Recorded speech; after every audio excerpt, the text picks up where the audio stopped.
Assalamualaikum warahmatullahi wabarakatuh. Nama saya Ratu Putri Septiranda, NPM 2014-18-1043 dari Prodi Ilmu Tanah kelas A. Di sini saya akan mempresentasikan hasil dari meresum jurnal mata kuliah Dasar-Dasar Ilmu Tanah. Jurnal yang pertama berjudul Pengaruh Pemberian Pupuk Urea dan Pupuk Kandang Kambing terhadap beberapa sifat kimia tanah dan hasil tanaman sawi hijau. Hasilnya yaitu, tingkat kesuburan tanah dipengaruhi oleh sifat kimia, sifat fisika, dan sifat biologi tanah. Selain itu, sifat fisika tanah merupakan suatu parameter untuk mengetahui kesuburan dari sifat kimia dan sifat biologi tanah. Maka dari itu, melakukan perbaikan atau pengelolaan sifat fisika tanah juga memperbaiki sifat kimia pada tanah. Salah satu cara yang dapat dilakukan untuk memperbaiki sifat fisika tanah yaitu dengan cara memberikan bahan organik terhadap tanah dan juga memberikan pupuk pada tanah, seperti pupuk NPK, di mana di dalam tanah sifat N, P, dan K sangat berpengaruh untuk mendorong suatu pertumbuhan pada tanaman lebih optimal.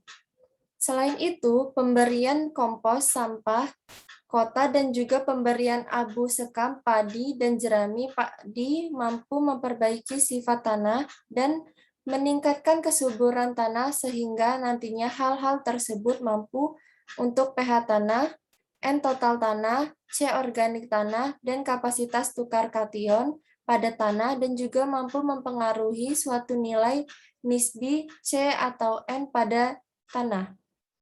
Penggunaan dan pengkombinasian pupuk organik akan mempengaruhi sifat fisika tanah seperti C organik, N total, dan nisbi C atau N rasio tanah. Judul jurnal yang kedua adalah pemberian beberapa amelioran terhadap perubahan sifat kimia tanah gambut.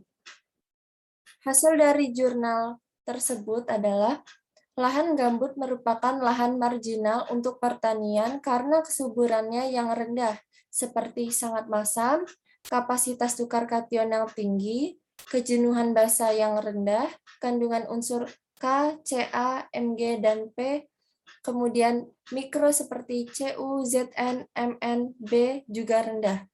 Pengembangan pertanian dari lahan gambut menghadapi kendala antara lain, tingginya asam-asam organik.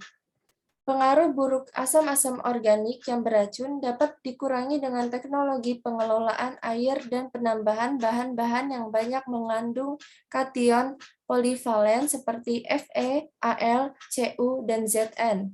Menurut Radmi tahun 2012.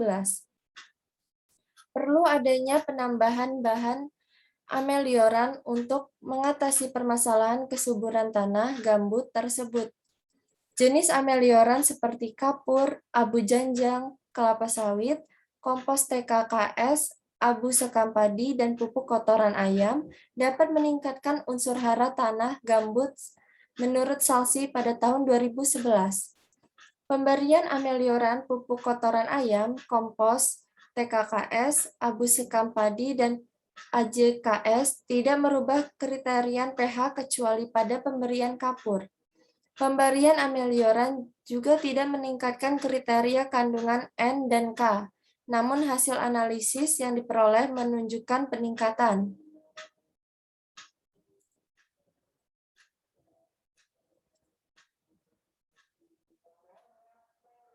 Sekian yang dapat saya sampaikan, kurang lebih mohon maaf.